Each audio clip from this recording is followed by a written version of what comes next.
दोस्तों नमस्कार। जिस इंसान के मन में यह ख्याल आ गया कि वह परफेक्ट हो गया, वह सीखना छोड़ देता है, तो समझिए वह बूढ़ा हो गया, चाहे उसकी उम्र 20 वर्ष ही क्यों ना हो। और जो इंसान लगातार अभ्यासरत रहता है, लगातार प्रैक्टिस करता रहता है, लगातार सीखता रहता है, समझ लीजिए वह जवान है, चाहे उसकी उम्र 80 वर्ष क्यों ना हो। इसी के ऊपर आज की कहानी केंद्रित है।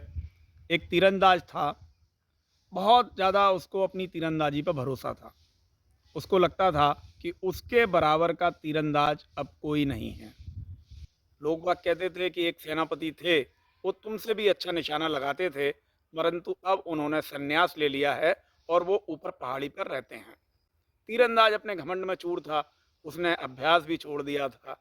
उसे लगता था कि उसके वो बंद आंखों से भी निशाना लगा सकता है, उसके बराबर का निशाना कोई नहीं लगा सकता। एक दिन उसके मन में ख्याल आया कि लोग बाग जो कहते हैं कि सेनापति बहुत अच्छे तीरंदाज थे, चलो एक बार उनसे भी मिल के आया जाए। अब तो वो बूढ़े हो गए हैं।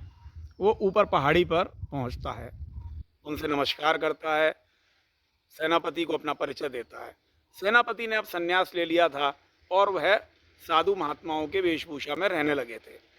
सेनापति उससे कहते हैं कि बेटा अब मैं आपकी चुनौती क्या स्वीकारूं, लेकिन तीरंदाज नहीं मानता। वो कहता है या तो आप सबके सामने कहिए कि आप मुझसे हार गए, या फिर आप मेरी चुनौती स्वीकार करिए। सेनापति समझ जाता है कि ये व्यक्ति घमंड से भरा हुआ है। वह उससे कहते हैं कि चलो बेटा, हम और आप तीरंदाजी का मुकाबला करेंगे, लेकिन जगह वह होगी जो मैं बताऊंगा। तीरंदाज तैयार हो जाता है, उसे तो कोई शक था ही नहीं। वह सेनापति के साथ, जो अब सन्यासी हो चुके हैं, धीरे धीरे आगे बढ़ता है। जब पहाड़ी का एक छोर आता है तो दूसरे छोर पे एक पतला लकड़ी का पुल था, बड़ा मुश्किल से बनाया गया था, मतलब उस पर चलने में भी डर लगे। सेनापति अभ्यासरत थे, वो उस पुल के बीचों बीच पहुंच जाते हैं। ये इसे कहते हैं आओ। इसे डर लगने लगता है, परंतु यह अपने घमंड में चूर था। ये कैसे भी उस पुल पर पहुंचता है, बीच में पहुंच तो जाता है, परंतु हल्का हल्का इसके मन में भय रहता है।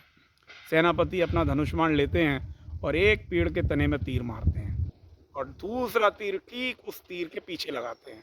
फिर इसे कहते हैं अब तुम अपना बाण चढ़ाओ और इसके ठीक पीछे तीसरा तीर आपका लगना चाहिए। तीरंदाज प्रयास करता है, परंतु उसका निशाना चूक जाता है, वह हार जाता है। सेनापति उसे लेके अपने घर आते हैं। फिर कहते हैं बेटा, तुम्हें हराना मेरा मकसद नहीं था, परंतु तुम्हें यह शिक्षा देनी थी कि निरंतर हर चीज का हर जगह अभ्यास करो। सही बात यह है कि तुम्हारे मन पर ही तुम्हारा नियंत्रण नहीं है, क्योंकि जब बीच पुल पर तुम गए तो तुम्हारा मन भयभीत हो गया, और भयभीत मन से जब तुमने निशाना लगाया तो वह नहीं लगा। दोस्तों, इस कहानी से हमें यह शिक्षा मिलती है, हम प्रतिदिन निरंतर अपने अभ्यास में लिप्त रहें। हमें वो चैप्टर, हमें वो कार्य बहुत अच्छे से आता हो, फिर भी उसका अभ्यास करें, तभी हम सफलता की सीढ़ियों को चढ़ पाएंगे।